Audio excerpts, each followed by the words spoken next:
Hello and welcome to Our American States, a podcast from the National Conference of State Legislatures. This podcast is all about legislatures, the people in them, the policies, process, and politics that shape them. I'm your host, Ed Smith. I actually became a widow before I was 30 years old, which you definitely never see your life panning out that way. That was Karen Allen, a keynote speaker and author of Stop and Shift, a mental exercise to reset your mind. She's also the creator of 100% Human, a website and community that includes courses and a blog. Allen was a speaker at NCSL's Forecast 23 meeting in December. Allen talked about why the mental strengthening approach she's developed can help legislators and legislative staff, especially during the extraordinary stress of legislative session. She also discussed employee retention, tools to avoid burnout, and the importance of resilience. A key point she made was that one of the keys to being human is to accept that life is messy and uncertain. Here's our discussion.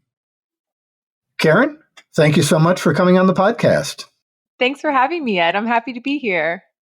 So Karen, why don't you start by telling listeners a little bit about your background and how you came to do the work that you do today?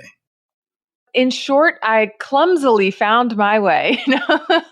I think that's kind of the story for many folks is I never thought that I was going to be doing this work. However, one of my favorite Steve Jobs quotes is, you may not always know the direction you're going, but you can always turn back and connect those dots. And for me, I definitely see a lot of connected dots in my background. But the crucial moment that led me to diving deeper into studying the human mind was the unfortunate event of losing my husband at a very young age. I actually became a widow before I was 30 years old, which you definitely never see your life panning out that way. My husband was an entrepreneur. He was actually a CrossFit owner. And unfortunately, on this particular day, he was doing CrossFit classes and someone walked in while he was teaching his class and he was gunned down and he never saw it coming. At that time, my background was in HR and I was a recruiter. So I wasn't in the gym with him. I was actually home with our 2-year-old son and I was doing interviews from home when I got the call from one of the members at the gym. And so I just remember once I got to the gym and I was in the parking lot and it was chaotic. I mean, it was everything that you think it would be with all the first responders there, people from the community, even news vans and reporters were already on scene by the time I got there. And I just had this moment that I was sitting behind a bush, rocking back and forth, thinking to myself, this can't be real. Like this cannot be happening.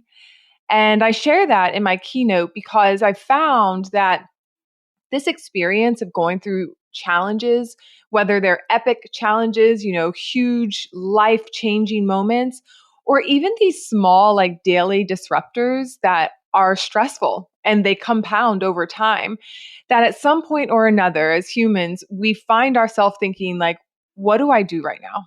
Now what? Where do I go from here?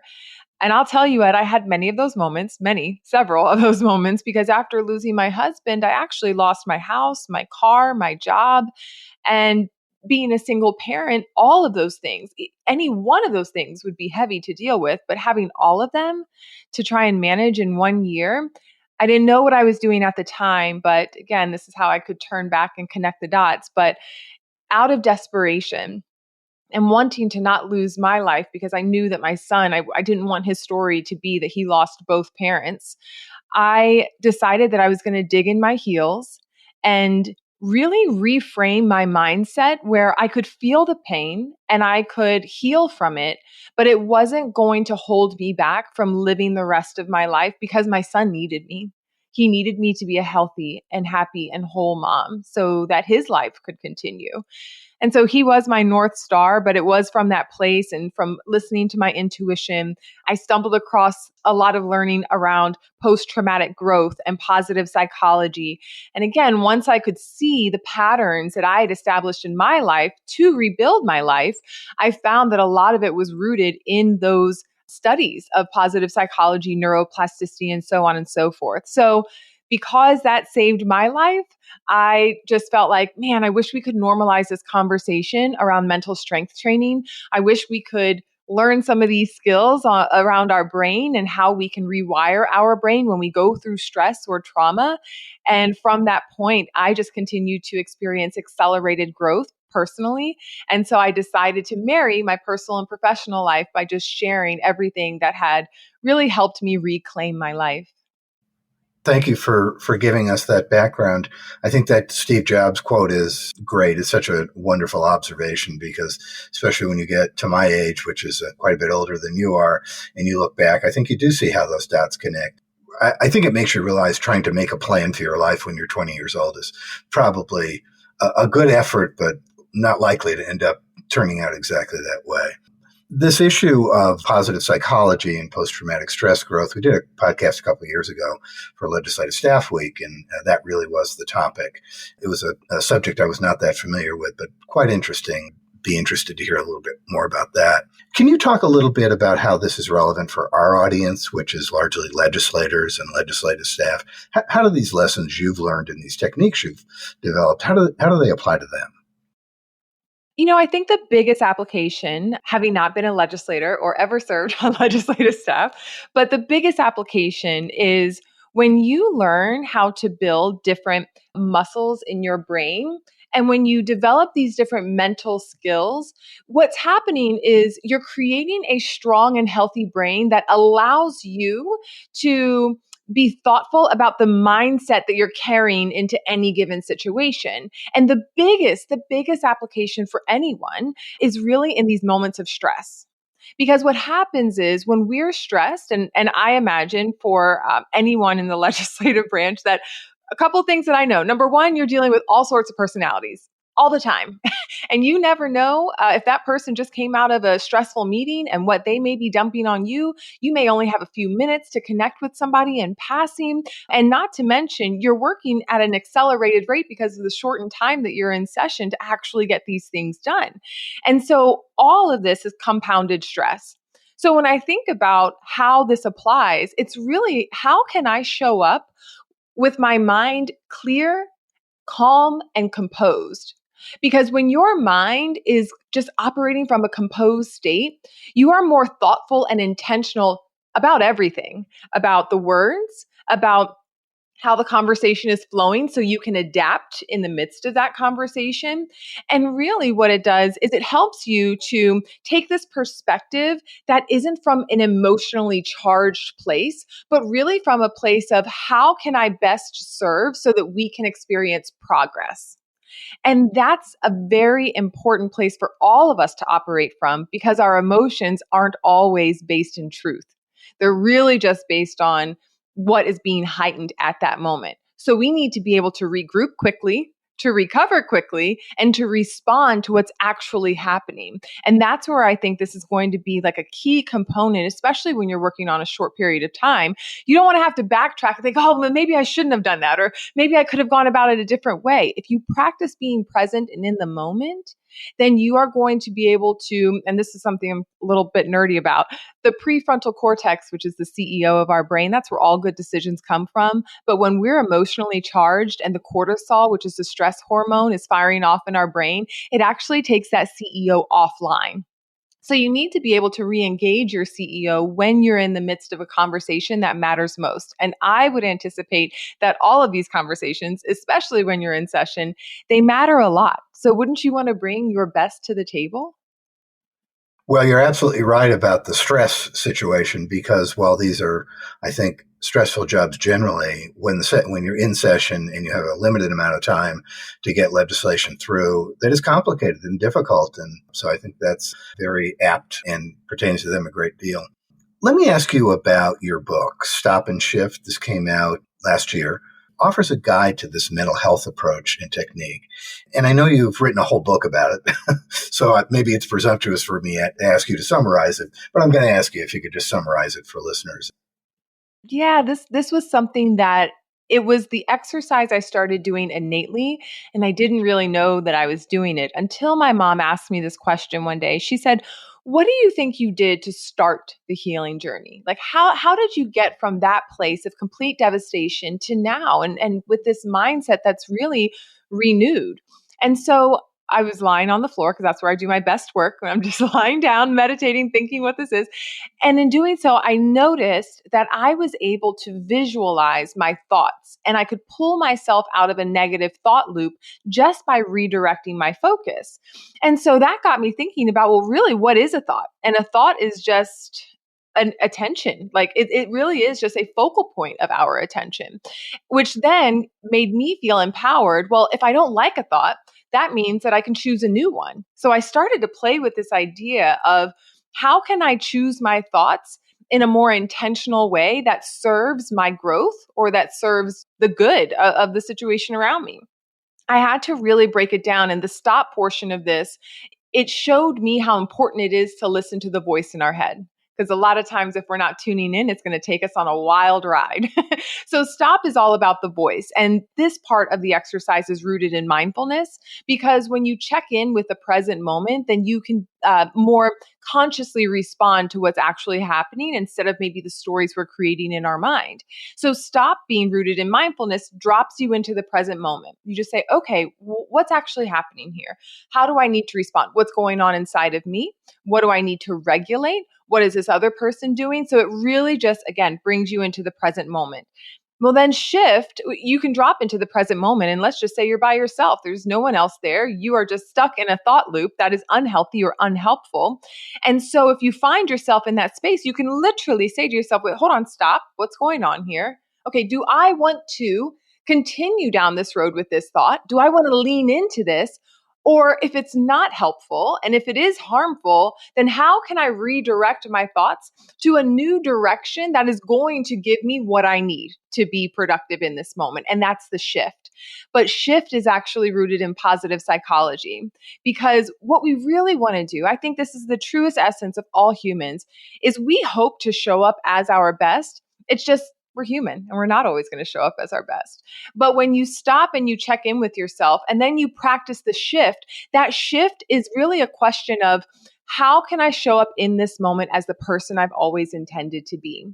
And then you align your choices, your words, your thoughts, your next action with being that person, with being the kind person or the patient parent or the calm voice in the room. And so when we stop and we notice what's going on, that leaves room for us to process. But then the shift is the intentional action of showing up in a way that is going to contribute good to any given scenario, whether it's something you're dealing with internally or maybe it's an external relationship in the moment. Let me ask you, as this new legislative session begins, the issue of employee retention in legislatures. Now, this is a big issue everywhere. Was, I believe, the number one policy issue that was discussed at the meeting that NCSL just had. I think you've written about this a little bit, about how to work with people, how to hold on to your talented staff. Just talk about that a little bit. I think people would be very interested in hearing your approach. Yeah, well, I've always believed in human-centric leadership and creating these workplaces that are really focused on their people. Now, again, my background is HR. So even when I entered HR, I had that mindset, but was quickly shocked at how much it is about policy and not just about people in the HR world. But my heart stayed true. I not only did I know this years ago, but there's so much evidence that just shows that when you create workplaces where people feel valued for who they are, and I don't mean like how they're identifying or the relationships that they have or anything like that, but like just at a basic level human being, when you can connect in that space, so many things grow. Trust, respect. It even accelerates creativity and innovation because what happens is when you talk about creating human-centric workplaces, that's what people want to feel because then they feel safe. And when you talk about feeling safe, part of what we have to consider in the conversation is that we are imperfect humans. So when we talk about a human-centric workplace and we talk about one that's safe, it leaves room for imperfection. The problem is that somewhere along the line, I think somebody spiked our juice boxes when we were younger because we have all, in some way, shape, or form, created this thought in our mind that we can create a perfect problem-free life if we do the right things. if we check the right boxes. And that's not true. I mean, if anything, this global pandemic that we lived through a couple of years ago was a huge shock to our systems that you can do everything that you think is in your power and things are still going to turn out in ways that you would not be able to imagine. But that is true in ourself as well, is that we can try our best and maybe a mistake happens. In a safe environment, a mistake is not a failure. It's an opportunity to grow. Or in an environment where we accept diverse perspectives, it may be a messy and a clumsy conversation to get to the end goal, but are all voices welcomed at the table as we problem solve? And that's what it really means to have this human-centric workplace. So going back to your question is, what do people want? They want permission to be human. I really truly believe when people were talking about this great resignation that was happening and how much people are leaving, the traditional workforce to find their own, it wasn't that. And I believe this was Simon Sinek who said it. He said, people are no longer accepting subpar cultures. That was it. That was the biggest change, is that now people say, hey, listen, I'm willing to do hard work. I just want to do it in a more human way. And that is how we not only attract, but retain top talent, is we really give space and we celebrate the human element of work. Thanks, Karen. We'll be right back with the rest of our discussion after this short break.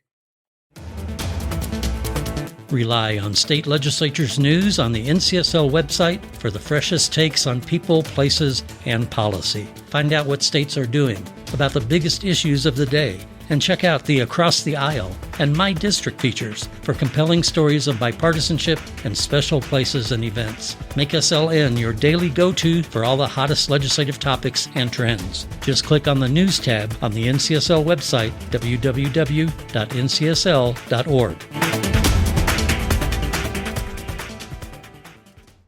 The term burnout, the concept of people just coming to the end of their rope at work.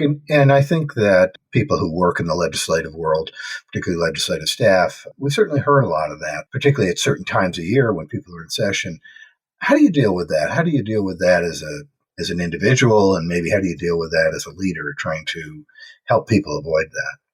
Yeah, well, this is another component of being human. Surprise, we cannot just keep going and going and going like the Energizer Bunny. In fact, we need to rest. We need to recover. Our brains are literally wired to need recovery. It's something called the BRAC, our BRAC, which is the basic rest activity cycle. And this is the cycle that our brain goes through where we can work from anywhere from 90 to 120 minutes in concentrated flow.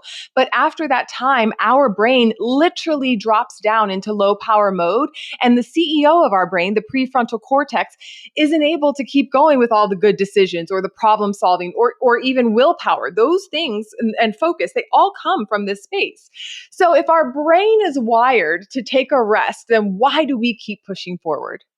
Well, that's where burnout comes in, because we haven't honored the natural rhythm of our body and our brain to recover and then come back with renewed energy, which increases your capacity to learn, to be more agile in problem solving. And you know who actually has this really done well? Elite athletes. Elite athletes are trained to not just go hard in the weight room or on the field or in the pool or what have you. They're also in that training regimen. They also build in days and multiple times through, not just days in their weeks, but multiple times throughout the day where that is designated rest and recovery time. And actually the chief people officer from HubSpot, she actually said this really well. They made a huge shift in their culture where they made rest a part of their operations. And I think any organization or workspace that gives their people permission, again, permission to be human, means that they're also giving them permission to build in rest and recovery. Because while we think that stepping away is unproductive, it's incredibly productive because it helps us to then re-enter our workspace with new clarity, with new energy, maybe even a new zest or zeal for this work that we're doing. And so in order to combat burnout, it really is a proactive approach. And that approach is making sure that as individuals and also as leaders, that we set the example for our people, but we encourage it, we build it in to build in that time for recovery. It's essential for our growth and for sustainable success. Well, I wanted to ask you what you meant by being human. And I think you've given us some of that. Some of it is accepting uncertainty, I guess. It's allowing ourselves to be imperfect. What other things would you point out? What are other aspects, just as we think about this notion of being human? I guess part of it is not being too hard on ourselves. Absolutely. And really, first starting with just accepting that life is imperfect and so are we. And that's okay. This is something that I mentioned in my keynote. So if this a listener is hearing this and you were at the conference, you'll remember this. The question, the acceptance, I'll say, is that life is messy. We need to just accept that life is messy. But then the question becomes, well, how can I make life beautiful in the mess? And when I think about humanity, I think about just how different we all are. We're taught and told, it's a common knowledge that all of our fingerprints are different. Everybody, even identical twins, our fingerprints are different. But everything is different about us. Our brain print is different. The way that I would respond from a creative space is going to be different than my next counterpart, right? So all of this is so unique, which actually is our strength. So when I think about how can we be more human in the workplace and how can we connect more human to human, heart to heart, yes, it is about the messiness, but it's also about giving ourselves grace because we're embracing that. But the other part that I think is really important to just note is that when it comes to being human, we have this unique opportunity to invest in ourselves in a way that creates a ripple effect around us. Like when people are focused on their personal growth, it changes the way they show up in rooms. It changes the way that they contribute to spaces. And that encourages and inspires others to tap into their personal strength or to not be limited maybe by their mindset or their current circumstance. So one of the ways that I like to really encourage leaders to consider this is when you're thinking about creating this human-centric workplace, don't think about the person as the job title that they hold. Don't think about them in just the role that they play and the responsibilities listed in their job description, because they are so much more. As humans, I think there are infinite possibilities when we tap into a healthy and a strong mindset. And again, going back to the fact that we're all so different, I can't imagine, or I would love to imagine, I should say, a world where we're not limited, but instead we are celebrated for our uniqueness, for our differences, because I just see us growing and evolving at a completely new rate. And to me, that's exciting. The word resilience has come up a lot when I've interviewed people over the years about the kind of critical tools people need to be successful. But I'm not sure that everyone means the same thing when they say resilience. And I wonder how you think of that issue, that term. I remember thinking, I'm going to back up to not my work, but my personal story. I remember thinking, am I going to run out of resilience? When I was going through all those different hardships, at that time, when I wasn't studying positive psychology, I thought I was going to tap out. And I felt times where I was running on E, absolutely. But what I found was resilience commonly is thought to be something that we would run out of, just like joy or peace. But we usually think that in the midst of stressful situations. So I was very happy to learn that resilience is actually a mental muscle that we can build. And I think of it more from the space of mental strength training. That's how I think actually of mental health is one area of mental well-being. Mental strength training is another area. And the third area or pillar, it would be mental performance. And so when I think about those three areas, resilience falls underneath the mental strength training because there are things that we can proactively do that will build our resilience, which will help us to persevere through those tough times. One thing that I love to do that audience can't see this, but you see that I have a guitar in the back. And so trying new things, by the way, I don't play the guitar. I just strum a little bit. I know how to play Twinkle, Twinkle, Little Star, but I intentionally picked up something that I knew that I couldn't do. I picked up something that was going to be difficult to learn because I have no idea where to put my hands or my fingers. But by doing that, I presented a challenge in my life that would allow my brain to respond to it in a way that I had complete control over. That's a proactive approach to saying, hey, let me try to put myself in a situation that feels uncomfortable, that I don't have any knowledge about this, so I'm just kind of winging it here, unless you go on YouTube, which is what I do.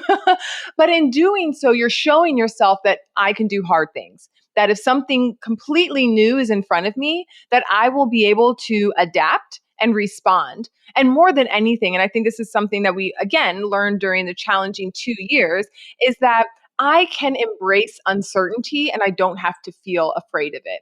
Because when you are faced with uncertainty and you really don't know what curveball is going to throw you off the path, what you have to lean into is trusting yourself that even if you don't have everything you need in the moment, that you have the capacity to get through this hardship. And that's resilience. That's perseverance, right? And so I like to introduce it in a way in my life, and I do this with my 11-year-old son. It's like, let's do something hard or let's do something different. It doesn't always have to be hard. And in doing so, I think those are little, small exercises that help to build our resilience, because it just shows us that I can get through this, even if I have no idea where to start.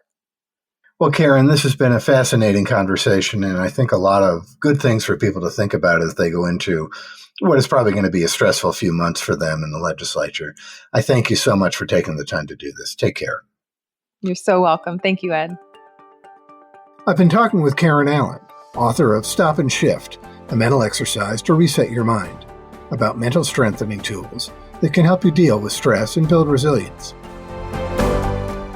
You can check out all the podcasts from the National Conference of State Legislatures by searching for NCSL Podcasts wherever you get your podcasts. Tim Story, NCSL's CEO, hosts Legislatures, the Inside Story, where he focuses on leadership and legislatures. On the Across the Aisle podcast, host Kelly Griffin tells stories of bipartisanship. Also try our special series, Building Democracy, on the history of legislatures.